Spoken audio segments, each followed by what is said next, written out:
అది సీతారాముల వారు అరణ్యవాస ప్రయాణంలో సేదదీరిన ప్రాంతం. నాటి చెరగని గుర్తులతో దర్శనమిస్తున్న పుణ్యక్షేత్రం. రఘునాథ స్వామికి కుడిపక్క నిలిచిన సీతమ్మ వారి యుద్ధపురి క్షేత్రం. ఇంతకీ ఆ ఆలయం ఎక్కడ ఉంది? ఆ ఆలయ ప్రతిష్టతలేంటి? Watch the story.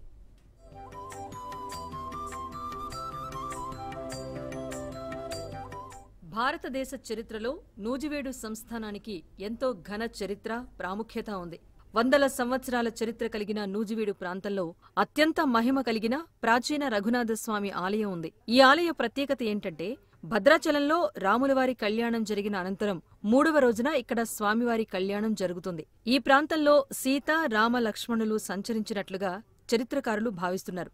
దీనికి సంబంధించిన ఆనవాళ్లు కూడా ఈ ప్రాంతంలో ఉన్నాయి. రామాయణ కాలంలో వనవాసంలో ఉన్న శ్రీరాముడు సీత, లక్ష్మణ సమేతంగా గొల్లపల్లి ప్రాంతంలో సంచరించినట్లు ఇక్కడి చరిత్ర ఆధారాలు చెబుతున్నాయి. సీతమ్మవారు స్నానం చేసిన కొలను, చీరను ఆరవేసుకున్నట్టుగా ఉన్న గుర్తులు ఉన్న రాతిబండ ఇక్కడ కనిపిస్తుంది.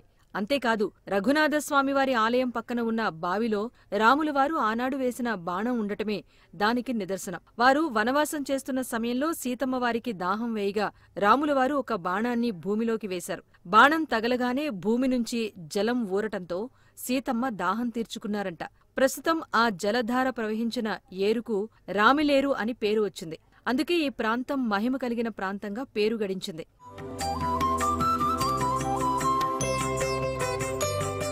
హిందువుల ఆరాధ్య దైవమైన శ్రీరామచంద్రమూర్తికి ఆంధ్రప్రదేశ్లో ఎన్నో వేల దేవాలయాలున్నాయి. కానీ ఏలూరు జిల్లాలోని నూజివీడు మండలం గొల్లపల్లిలో ఉన్న శ్రీ రఘునాథస్వామివారి దేవాలయం ఎంతో విశిష్టమైంది. యదుపురి క్షేత్రంగా ప్రసిద్ధిగాంచిన ఆధ్యాత్మికమైన విశిష్టమైన శక్తిని కలిగి ఉన్న ఈ ఆలయం చరిత్ర గురించి చెప్పటానికి మాటలు సరిపోవు. అలాంటి రఘునాథుడు వేసిన బాణం ఇప్పటికీ ఉన్న ఆలయం ఇదే.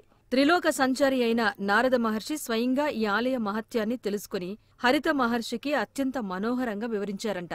రఘురామునితో పోల్చదగిన దేవుడు మరొకరు లేరు అంటూ అత్యంత శక్తివంతమైన ఈ ఆలయ మహిమలను నారద మహర్షి స్వయంగా వివరించినట్టు పురాణాల్లో ఉంది.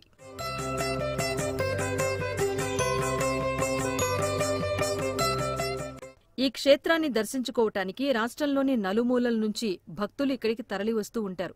హనుమంతుడు ఈ ఆలయానికి పాలకుడు.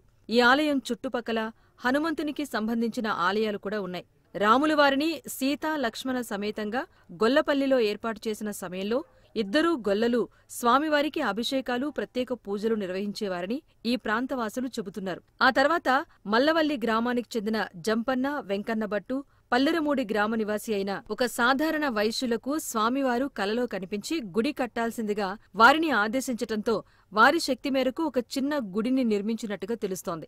అప్పట్నుంచి నండూరి వారు స్వామివారి అర్చనాది కార్యక్రమాలకు, దేవాలయ నిర్వహణ కోసం వేంపాడు భూముల్లో 1100 ఎకరాలను ఆలయానికి దానంగా ఇచ్చినట్టు సమాచారం. ఆ తర్వాత గొల్లపల్లి జమీందారులైన మేకావంశీయులు తమ గురువులు శ్రీ వానమామలై చేత ప్రత్యేక హోమాలు నిర్వహించి ఆలయాన్ని దివ్య స్థలంగా చేసినట్టు చరిత్ర ద్వారా తెలుస్తోంది.